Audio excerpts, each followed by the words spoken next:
आज हमने clinical side के इम्पॉर्टेंट टॉपिक हिस्ट्री टेकिंग को स्टार्ट करना है।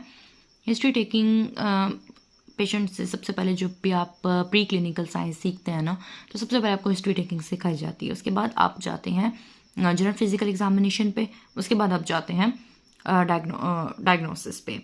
सबसे पहले हिस्ट्री टेकिंग बहुत ही इंपॉर्टेंट होती है। हिस्ट्री टेकिंग इतनी इंपॉर्टेंट क्यों होती है? क्योंकि बाज़ चीज़ें ऐसी होती हैं जो इंसान अगर पेशेंट से सही सुन लेना तभी से उससे डायग्नोस हो जाता है। उसको टेस्ट वगैरह की ज़रूरत नहीं पड़ती।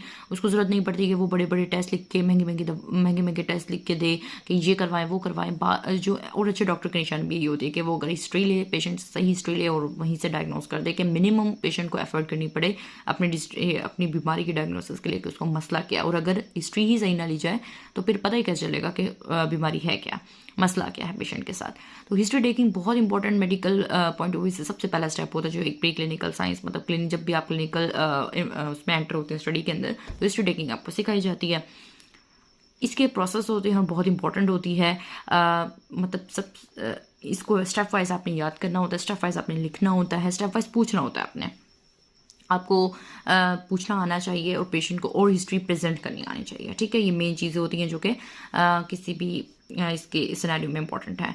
तो सबसे पहले स्टार्ट करते हैं। तो लेकिन सबसे पहले आपने पेशेंट के जो इंपॉर्टेंट होती है हिस्ट्री टेकिंग का फर्स्ट स्टेप, बिल्कुल फर्स्ट स्टेप जो होता है वो ये होता है कि आपने पेशेंट की राइट साइड से अप्रोच करना होता है। उसको बिल्कुल भी आपने लेफ्ट साइड से अप्रोच नहीं करना। और उसको कोई हार्ड एंड मतलब ऐसा नहीं है कोई इसकी बहुत ही कोई इंपॉर्टेंस हो, लेकिन आपने इसको सेट कर दिया गया है इसको कि आपने जो है ना पेशेंट की राइट साइड से उसको अप्रोच करना है। ठीक है, राइट साइड से अप्रोच करेंगे। दूसरा चीज़ आप सबसे पहले अपने पेशेंट अपने आप को जो है ना इंट्रोड्यूस करवाना है कि मैं जो हूँ फलां डॉक्टर हूँ, अपना नाम बताया और मैं आपसे आपकी बीमारी के मुतालिक जो है वो सवालात करूँगा।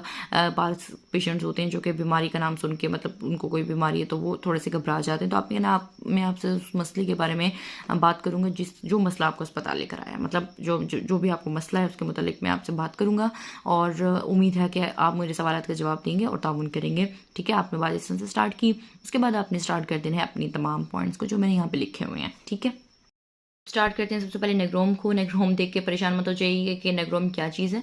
नेग्रोम एक सच निमोनिक है। ठीक है, जस्ट ये निमोनिक है, आपने इसको याद करना है क्योंकि आपने ये चीज़ें पूछनी होती है। तो आपको याद करने के लिए निमोनिक बनाना ज़रूरी है ताकि आप पेशेंट से जो है ना फर पूछ सकें। ठीक है, सबसे पहले क्या चीज़ होती है भाई, नेम। आपने पेशेंट से नेम पूछा, एज उम्र पूछी, जेंडर आपको जनरल अपीयरेंस से पता चल जाएगा, रेसिडेंस आप रहते कहाँ हैं आपने ये पूछना है, ऑक्यूपेशन आप काम क्या करते हैं, इनकी मुख्तलिफ आपकी इंपॉर्टेंसेस होती हैं चीज़ें पूछने की। मैं आगे जाकर आपको बताऊंगी कि आप ये चीज़ें क्यों पूछते हैं। ठीक है, कि आप शादीशुदा हैं ये पूछेंगे, कि आप तालीम कितनी है ये आप पूछेंगे। ठीक है, फिर आप पूछेंगे date of admission and mode of admission, कि मतलब आप किस तारीख में आए थे, किस तारीख को अस्पताल आए थे, तो मोड ऑफ एडमिशन किस तरीके से आए थे। अगर इमरजेंसी में आप डायरेक्ट आए थे इसका मतलब सीरियस केस था, लेकिन अगर आप ऐसे चेकअप करवाने आए थे तो इसका मतलब सीरियस केस नहीं था, तो आप उसको उस हिसाब से देख सकते हैं। ठीक है, ये दो चीज़ें तो बहुत आसान होती हैं और बहुत हर कोई पूछ भी लेता है, हर कोई लिख भी लेता है, इसमें ऐसी कोई मुश्किल बात भी नहीं थी। ठीक है, इंट्रो भी करवा देता है। 3 चीज़ें, पहले इंट्रो करवाया, फिर पेशेंट का इंट्रो लिया, फिर ये चीज़ पूछ ली।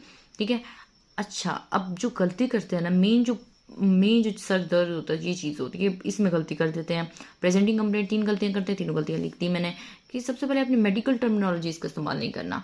मिसाल के तौर पे आपने कोई बीमारी का नाम इसमें नहीं लिख देना। मिसाल के तौर पे कोई बीमारी है जॉन्डिस, ठीक है ना, ये आपने नहीं लिख देनी। ठीक है, आपने लिखना है कि मतलब ऐसे नहीं लिख देना कि आपने कोई भी मेडिकल टर्मिनोलॉजी, मिसाल के तौर पर पेशेंट कहता है कि मुझे बुखार था, आपने लिख देना फीवर। पेशेंट कह रहा था मुझे बहुत ज़्यादा उल्टियाँ लग रही जिसकी वजह से मैं आया था अस्पताल, तो आपने लिख देना वोमिटिंग। ठीक है, पेशेंट कहे कि मुझे सांस नहीं सही आ रही थी, तो आपने कहना है कि शॉर्टनेस ऑफ ब्रेथ।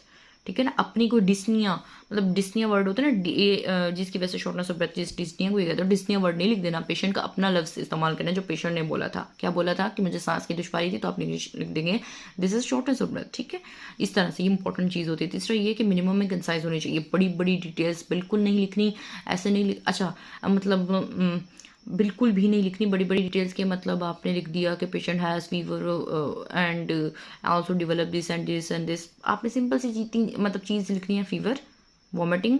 ठीक है, fever, vomiting, this is and this is, तो आपने ये सारा लिख दिया तो हो जाएगा काम। ठीक है, मतलब अपने प्रिसाइज वर्ड्स को करके लिख देना